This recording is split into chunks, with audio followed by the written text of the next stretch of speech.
Handang-handa na ang pamunuan ng Philippine Army na maprotektahan ang nakatakdang eleksyon sa buwan ng Mayo laban sa mga nagbabantang manggugulo sa proseso nito, ayon sa opisyal na tagapagsalita ng Philippine Army, Lieutenant Colonel Arnulfo Marcelo Burgos. Liderato ng Philippine Army has vowed to quell any armed group that would disrupt the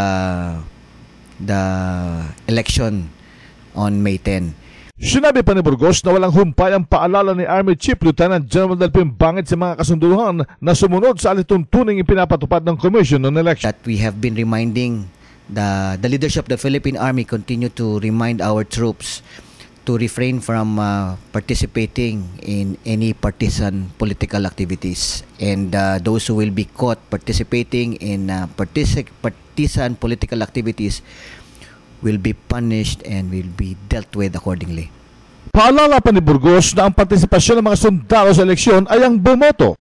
Mga sundalo natin will remain professional, and the only political activity that we're going to participate is through the right of suffrage, which is bumoto sa coming election. Si Lieutenant Colonel Arnulfo Marcelo Burgos, RH 911, Bing Formento ng DZRH, Nationwide.